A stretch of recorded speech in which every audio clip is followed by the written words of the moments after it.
because you're choosing a different course of action to eliminate your problems when the problem might not exist on the other side, but like as you had said, it exists within, and that is something that people need to kind of own.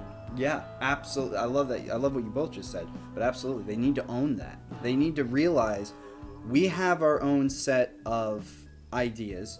We have to stay confident that those ideas are what's best for the American public, and we need to come together, both Democrats and Republicans, and kind of, quite honestly, I think what would be very healthy, rather than what's currently going on right now in Congress and the higher political positions, is instead of debating, why don't they come together and they say, these are issues that we have with your side, these are issues that we have with your side, but these are issues that we also feel that we need to work on as well, and we would like tips from the other side. Think about that. Think about, you're laughing. Thinking, my friend. You're laughing because, and that's the exact same response that everybody else would have, because they would never do that. Nope.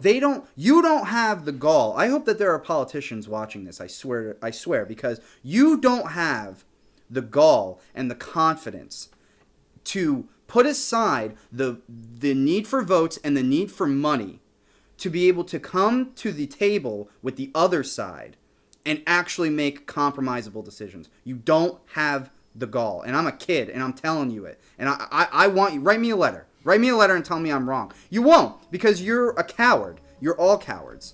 I'm making the statement. It's right there. They probably don't know the address either. I'm going to put the address on screen. It'll be Joe Biden's house. Well, it's funny you pick it up. I'm calling him out. Yeah. I'm calling him out because it's ridiculous. No, but you're right, and it's like, and the second reason for it is I think there are external forces and people in this world that do make your life worse in a way that is at least mostly removed from your own choices and your responsibility. Yeah. That happens. Yeah. But I feel as though with the atmosphere in the country, and I think the news media has a lot to do with it, it's consistently every problem has that external source. Yes. And it's everyone has one, and if you just beat that external source and the problem's gone. It's like that's the thing with everything. It's unhealthy. And it's not gonna work. And one of the things that's so funny that I hear all the time on the news for issues like with politics is a good one, gun control is another good one, and then some other good ones would be probably like abortion, racism, and feminism, is we need to have a conversation. And people say that and then don't start the conversation or have the conversation. And it's like, yes, and it goes into just another problem with me, at least for modern politics, is rhetoric. Okay, like, it's pretty easy to say, and I can say this with a good amount of confidence. I don't think Donald Trump is particularly skilled at rhetoric. I would agree with that. I think he says a lot of things that he doesn't put necessarily a great deal of thought into, that rub people the wrong way and give a different idea of what he's trying to say and what he's coming from. Mm-hmm, mm-hmm. But one thing, and I'm just saying this as a precursor because it's super obvious about him if you watch the guy. Mm-hmm, mm-hmm. But on the other hand, what I see a lot with the mainstream politicians is they go up there and they spout these empty platitudes. Yes. They mean absolutely nothing, and they say it just for the sake of getting votes. So like, you know, we shouldn't have to live in a country where anybody is poor and has a bad day and cries. It's like, well, I don't want that either, but it's not oh yeah, we just live in a perfect utopia, and the world is perfect and smells like flowers all the time. It's not that you're wrong. It's not that you're a bad person for saying these things, but it's like you come out there with the idea and presenting yourself in such a way that I am somebody who, through logic and reason and an emotional connection to the people of this country, can come up with solutions that will make their lives better and solve problems. And it makes me question, is it like a base, like what is the base of your following then? Right. Like, what does your following even mean if you're not saying the things that, for the reason that, like, they're, how can I explain this better? It's like you have a good following, or you're preaching to a following that has nothing to do with your intention, essentially. Almost. Because you just go up there and you say, like, you do the equivalent of saying murder is bad.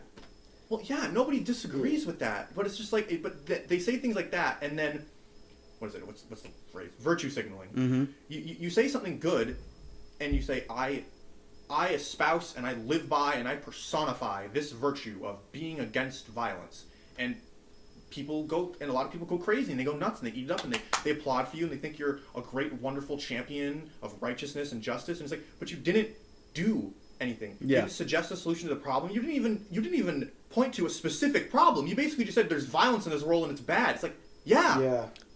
Nobody disagrees with that. I want to go off on that point because that's exactly it, Rich. That's exactly the problem, is that they just keep talking about the problems. Mm-hmm. Think about every single platform politician in the last maybe even decade or so that just gets up on the stage and they say, this is a problem, woo! This is a problem, woo! And then this is maybe the solution that'll work, maybe. But we're not really going to touch on that. We're going to keep talking about the problem, woo! And that's it. That's all they do is they constantly bring up the same exact problems, which, yes, of course these things are issues. Of course these things are hot button topics. Of course these things are problems in society. The best thing to do is to say, okay, this is the problem, but now we're going to discuss the solution more on the heavier end. The reality of it is that they don't know how to solve these problems. They just want to use emotions and identity politics, which has been another big hot button thing that has been. We jump into that. We can talk about identity politics for sure, but just to wrap up my point, it's all emotional these days. Everything is emotional. Instead of saying something like the Second Amendment allows you to purchase a gun, it gives you the ability to purchase a gun, it is the Democrats want to take your guns away. Instead of systemic racism is something that exists with evidence or whatever, the argument is, no, everybody who's a Republican is a racist, and they just want to see. We just know that. It exists. We don't need any evidence. We don't need. It's just straw man arguments and it's figure points to get people hopped up on emotional juice, so they'll all drink the Kool-Aid because they're all, especially the older generations, they sit and they watch CNN and Fox News and MSNBC all damn day long, and then they get heated up and they get worked up. They go to these rallies and. That's the point I was trying to make before, is like, what's your following based on if it's just emotional and not in the root of the problems? Nothing. Absolutely. Yeah. And how many of these videos have we seen from both people who are, conservative, liberal, Republican, Democrat, whatever? They go out to these rallies with microphones and they say, hey, how do you feel about this? And I've watched so many of these videos and people just clam up and they're like, oh, well, CNN said this, Fox News said this. They repeat the same things that the TV says. They just repeat the same kind of rhetoric that their side is pushing without having the conversation and saying, I never really thought about it that way.